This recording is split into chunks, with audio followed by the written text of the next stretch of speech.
waxaan soo aragnay dhibaato badan oo haysato dadka degmadan degan laakiin waxaa muuqata in ay dawlad goboleedka Koonfur Galbeed iyo dadka degmada bilaabeen dadaal sidoo kale dawladda federaalka iyo hay'adaha gargaarka ay dadaal bilaabeen laakiin waxaan dhihi lahay dawladda iyo shacabka Soomaaliyeed iyo dhammaan hay'adaha gargaarkaba halkan waa isbitaalkii degmada oo biyo ay qarqiyeen loogana guuray oo aan la isticmaali karin sidoo kale kumanaan qof ayaa banaanka jooga oo banaanka lagu daryeelaya waxaan leeyahay qof walba Soomaaliyeed oo hore gargaar u geystana waad mahadsan tahay haddana waxaad geysan kartaa geyso cid aan gargaar geysana dhammaan dadka Soomaaliyeed oo dhibaatadu gaartay waa in loo soo gurmadaa sida ugu dhaqsaha badan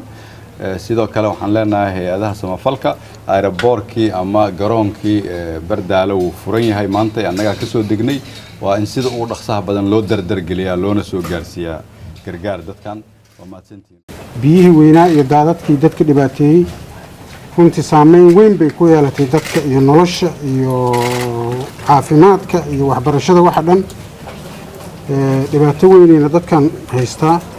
marka waxaan rabnaa haddii Ilaahay yiraaho dadka walaalaha ah oo Soomaaliyeed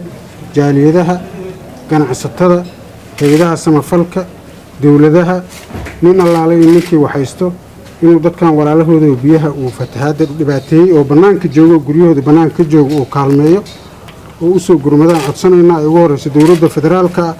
oo jawaab fiican ka bixisay waxaan rabnaa inaan u mahad celino hay'adihii samafalka ahaa oo gurmadka soo sameeyay daawada keenay mucaawinada kalena soo gaarsiiyay dawladda federaalka oo ra'iisul wasaaraha ugu horeysa soo kale ayagana noo soo gurmaday iyo wixii ayna soo gaarsiiyeen dawladihii sida dawladda Djibouti iyo dawladda Qatar oo walaalahan ayagana mucaawinada ay soo dhiibeen waana soo gaartay waa uga mahad celinaynaa kuwa kalena waxaan ka codsanaynaa inay saas oo kale dadkan u soo gurmadaan aad iyo aad u mahadsantiin mudan ra'iisul wasaare Bardaal ku soo dhawow